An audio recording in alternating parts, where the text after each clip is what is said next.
Who are the people who are part of the street committees that are fighting crime?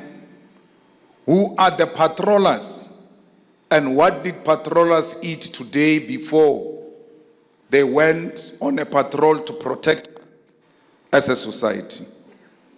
So it is important that as businessmen, you become good citizens. You need to know the ecosystem around your existence.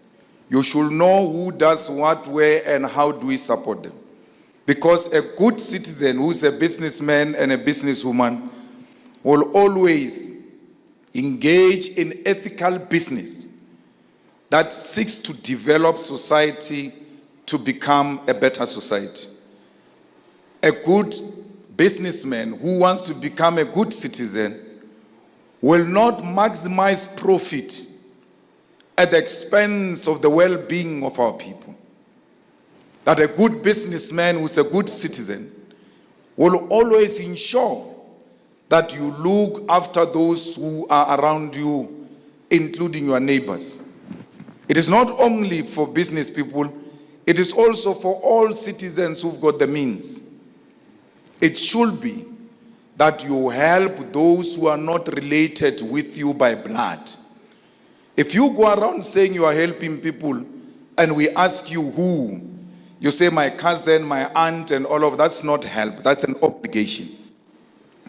A help is when you help someone you don't know and you put a smile on those beautiful African faces, like the Colin Mashawane does to people who are not known to him. You cannot be a good businessman who doesn't look after the well-being of your workers. That workers must be paid on time, and be paid living wages. Because once you take care of one worker, the likelihood is that you are looking after 15 to 20 people in one family. Do not just treat this one face you see. You must see the many faces behind this one face. As a child of a domestic worker, I used to stand at the bus stop and wait for her when she returns from work. And every day she came out of a bus with a plastic. I knew she came back with leftovers. We are going to eat. That white person didn't know that by giving her leftovers, she was feeding more people behind that face. So you look at a worker, you must know that I'm carrying on my shoulders as a businessman the well-being of many other people.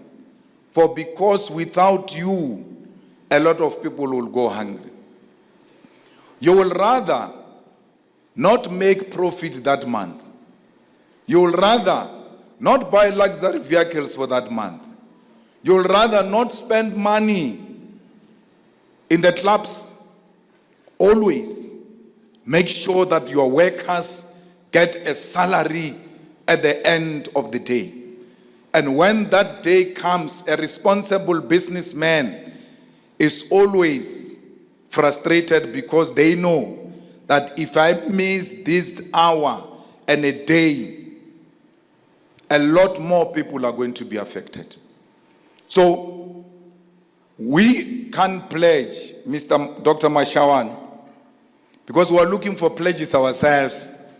We are going to elections, so we can't pledge what we don't have. So I'm very happy that as they were pledging, some of them came to pledge to me that we are together, we'll sort you out when we leave here. I was like, this was not a waste of time. At least the EFF is also benefiting at the back of Colin Mashawana Foundation. So we want to say to you, Dr. Mashawana, that do not get discouraged. Not everybody will be happy for you. Not everybody will support you. Do not seek validation from your haters. You must always be a trendsetter. and do not compete with anyone. Because if you compete, you run a risk of losing. Because you are going to compete with drug lords. You are going to compete with human traffickers. As you look at a human being buying a bracelet of 450,000 and you think you can beat that, you don't know where that money comes from. You only know about your money. I always tell my son that I'm the richest man in the world. And he says, Dad, what do you mean? I say, I only know my bank balance. I don't know any other person's bank balance. I hear about them, people saying this one is rich. I don't care. Mine, I'm fine. I don't want to know any other person's bank balance. After knowing it, what must I do with it? I don't care who's got which car. After knowing, what must happen? I must buy that which my heart desire, not because I compete with someone else. Because competition is what is going to land us into trouble. Set your own pace, move at your own pace, do not compete, be a trendsetter. When you do that, you have no pressure. But let me tell you, if there is a wealth you are enjoying today, and it was accumulated within a short space of time, you must know you will never enjoy it. A proper wealth is a one that you must sweat and work for it. So much that when you lose power and you retreat to your farm, no one follows you at your farm. Because that time you are old, you have no power, you can't bribe this one, you can't do anything. That's the time when they come for you, when it is time to enjoy that wealth. So the businesses you have been speaking about today, they don't want people who are impatient with themselves. Because business is not popcorns.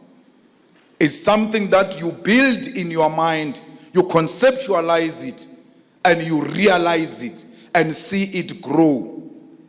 It is only when you can stay in Johannesburg and you have business in Polokwane and you don't have to be in Polokwane for your business to run, then you must know I've got business.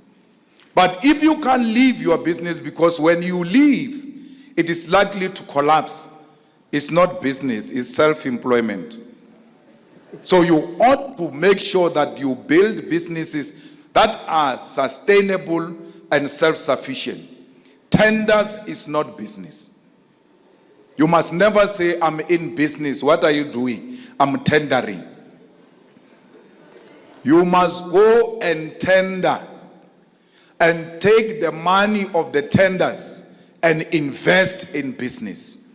Every invoice must be paying into some investment that is sustainable and is going to take care of you when the tenders are gone. Because tenders depend on political connection. And political power is not permanent. Doesn't matter how good President Mbeki was, it came to an end. Doesn't matter how President Zuma did for us all, it came to an end. Your mayor, your MEC, your minister who gives you tenders, one day will be out of power. And what will happen to you? So you have to use tenders as a way of intervening into building sustainable companies. You get millions and millions of money. You can't even show us an apartment that you bought, not as a home, but as an investment. Once you don't make money out of it, it's a liability. You have to put money where money is going to come from. I do not worship tender dudes. Many of them can't even read and write. They hire people to fill tender documents for them. They don't even know the cost of what they are tendering for. Tlatsa di form ke tla bolela le mayor ra tlatsa wena. Mayor ke tla bolela le ena. But those who conceptualize business, those are the people that I respect and I always celebrate. And I know that seated here are men and women who use the government intervention in their lives to now put money in a sustainable program. Let's go and get every child to school. When we say education must be free, Minister Lindiwe Zulu, it's because if you guys had given us free education in 1994, we're not going to need RDP houses. We're going to build our own houses because we are educated. We need free. Why free education? Because Verwoerd said, why do you give an African child mathematics? What is an African child going to do with mathematics? So 1994 should have meant everything else that were denied must be given to our people. They said you can't be taught mathematics because mathematics comes with high positions, and high positions were reserved for white people. That's why they said, what are they going to do with mathematics?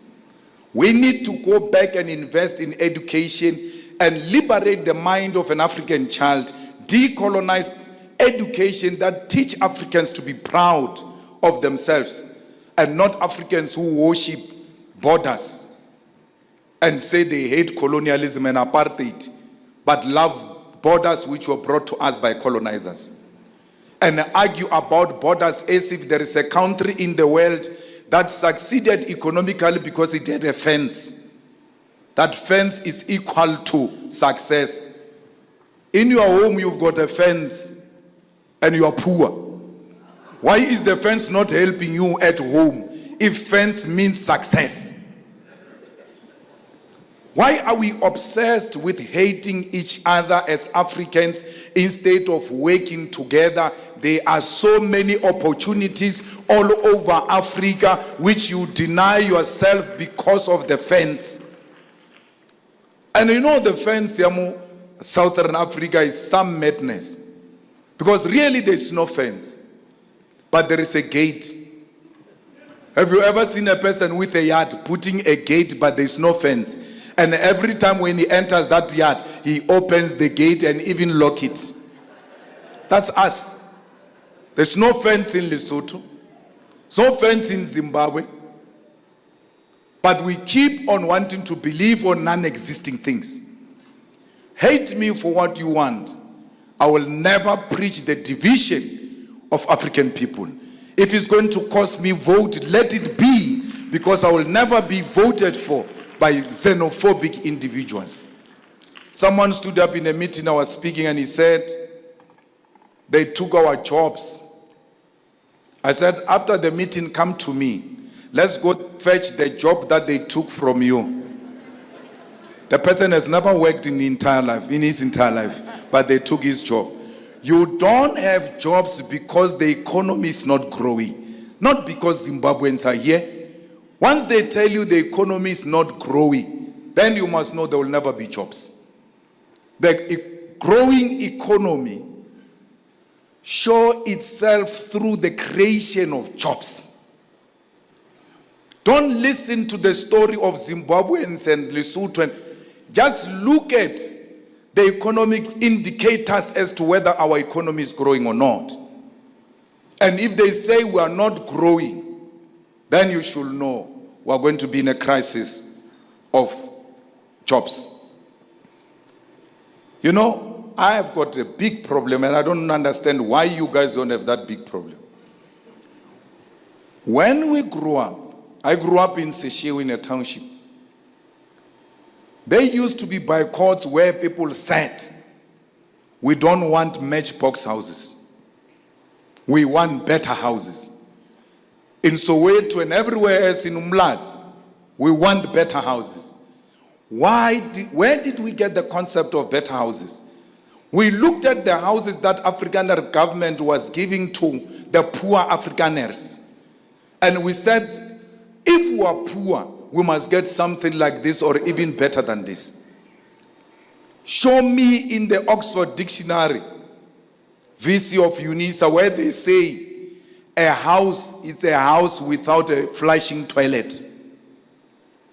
It's a house with a toilet. If it doesn't have a flushing toilet, it's a glorified mukuku. Because only mukuku can be built without a toilet. I've never walked into any mukuku where they say there is an in-suit. They turn the corrugated iron into some cement and bricks, but this is still the same thing. And we are made to celebrate that which we said we'll never accept from apartheid. And not only that, the apartheid houses are still standing today. And these ones that they call the RDP houses of 30 years ago have collapsed. If you are like yours is not collapsed, it has got a huge crack inside. I'm not saying apartheid houses were better, but I came here with Collins Forum.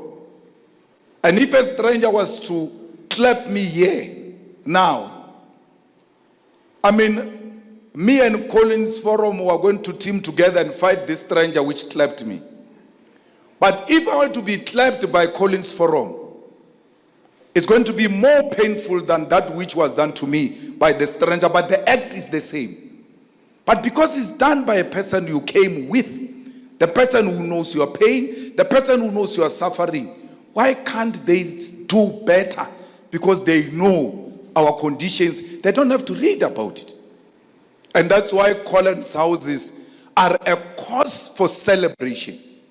Because he doesn't build these houses of theirs. And when you pledge here, you must never think you are going to do those RDP houses in the name of Colin Mashawan Foundation. A house must have corners, so le passage, le dining, le lounge, le kitchen, le flushing toilet. Not toilet outside. When you go to a toilet, it's like you are taking a tourism act. You are touring to the toilet. But how do you say we are human beings and you want to make us human beings and you give us houses in the bushes without toilets and flushing toilets? That which differentiates us as animals between ordinary animals and human beings is because we have flushing toilets. Only other animals must drop it and still see it. We don't have to see it. Anyone who gives us those types of toilets is perpetuating our indignity. There's no dignity where there is no flushing toilet. So, Mashawan, we are happy that you are building houses that restore the dignity of our people. Bana ba ba robetse go ditlapo mola bo foromo le bo snao tambo. When their friends accompany them home tomorrow, they must not say, drop me at the corner, because they are ashamed of their house. You must build them such a beautiful house that even when their friends want to drop them at home, they say, drop me at the gate, because that house has restored their dignity. Because the purpose of giving people houses is to restore their dignity. Where is dignity without a flushing toilet? Why does your school in the Eastern Cape, where you were successful businessmen, who comes and stand here in front of us and pledge, your school has got pit toilets? What have you done about it? We need to declare a toilet revolution. That every household must have a flushing toilet to restore the dignity of our people. So, please, my brother, continue to build as many as you can. Do not overstretch yourself and even take where it is not available, because you put yourself under too much pressure.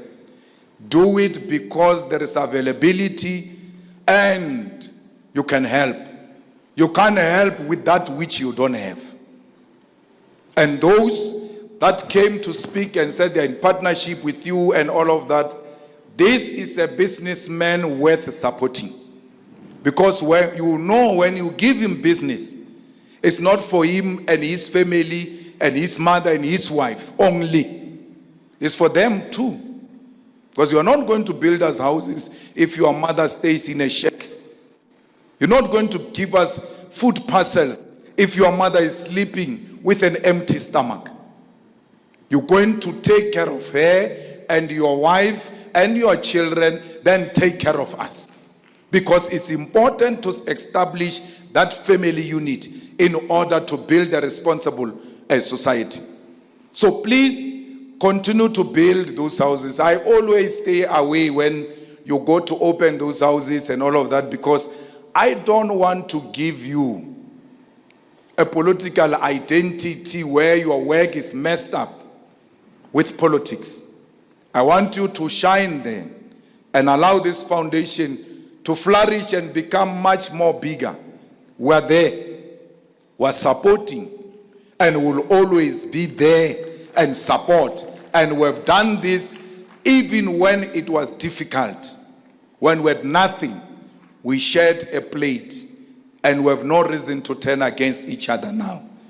If you can sell your brother, the buyer has got no reason to trust you because you are unreasonable. So always stand true to your brother and always have their back. In the EFF, I always tell them that we call each other Makabani. But with my little knowledge of Xhosa, Makabani means that those guys who were in the initiation, they used to put a powder, they still do, they put a powder on the body, both in front and at the back. And those people who are running the initiation tell you that this powder must be in front and the back. So a kabani of yours must come and cover you at the back. And cover you so well, so much that there is no mirror for you to see yourself at the back. But you must trust this guy, that when I walk out here, my lekabani will have covered me in such a way that I will not get into trouble. I don't see my bag, and I don't have to see my bag because my brother is at the back. He has taken care of what needs to be done at the back. Seated next to you, ask them if you can call them Makaban. Will you look after my back? Or the day I turn my back to attend to other issues, that's an opportune moment to plot my downfall. Yet come and smile with me. So please, let's go and invest massively in education. I see houses, I see all of that. I want us to spend money on education. I want us to identify, all of us here, children who have nothing to do with us, and say, this one, I'm going to take to school until she graduates and hire her in my firm because I'm a business person. You give them education, you give them permanent solution to poverty and inequality. Without education, all of this is artificial intervention. My last point, please, we ought to support the people of Palestine. You cannot support charity and care about humanity and not care about what these guys are doing in Palestine. They are wiping off a nation right in front of our eyes. They want to destroy Palestine. But Palestine has no program to destroy Israel. Palestine's program is a self-determination. They are fighting for their land. They are fighting for their dignity. They are fighting for humanity.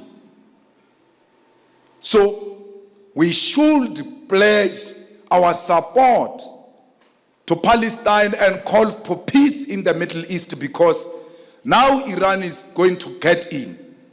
It's becoming messy. And a messy world is not good for business. All of business that cares about humanity We must stand up and say, stop the war in Palestine, stop wiping off the Palestinians from their own land. We come from there. We got support internationally. There were marches all over to support the release of Nelson Mandela and the end of apartheid.